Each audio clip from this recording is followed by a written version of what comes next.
Hai, salam sejahtera. Saya Jero Azrul. Bertemu kembali dalam siri video pendek.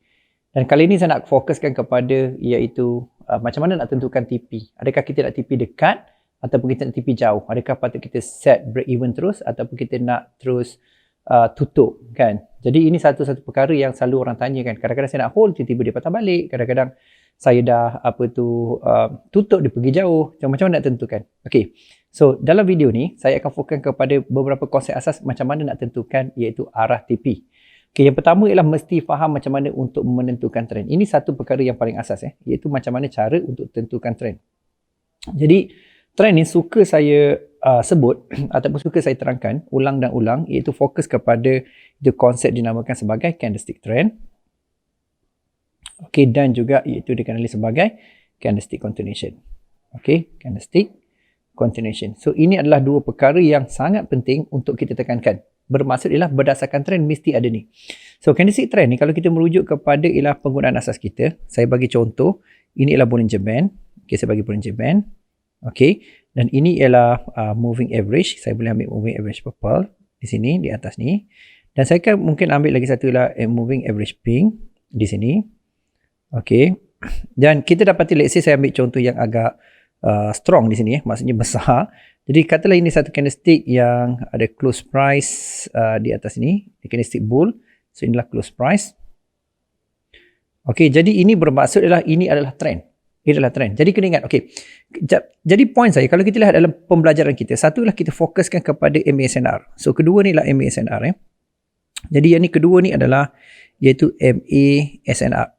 Kan? Jadi MASNR untuk menentukan candlestick trend atau candlestick continuation mesti menggunakan BB. Betul? Jadi syarat pertama ialah memahami dengan jelas apakah itu yang dikatakan sebagai trend. Berdasarkan ialah ciri tersebut mesti dipenuhi. So itu satu. Jadi kita tahu trend ke arah. Dalam kes ni ke arah mana? Itu ke arah uptrend.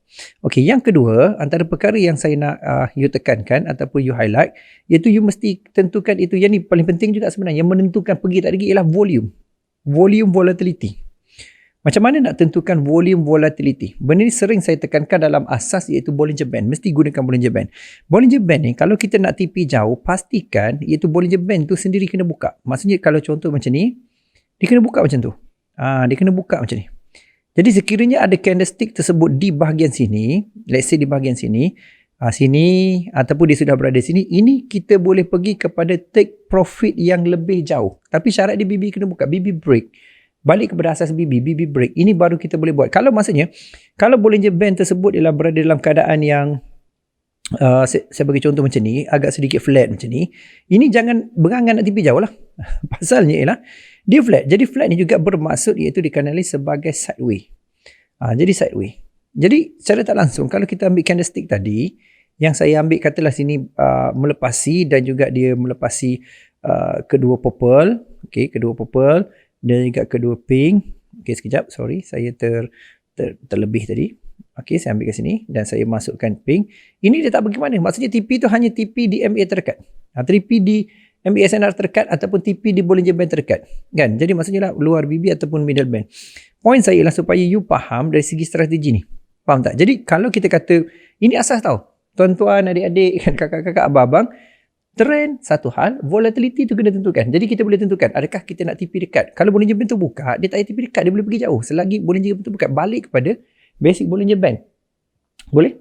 Jadi benda ni asas, benda ni video ni ringkas, tapi poin utama saya, macam mana nak tentukan TP, fokuskan kepada iaitu ada tak trend berdasarkan candlestick trend, candlestick continuation dan akan sebagai CDS asas.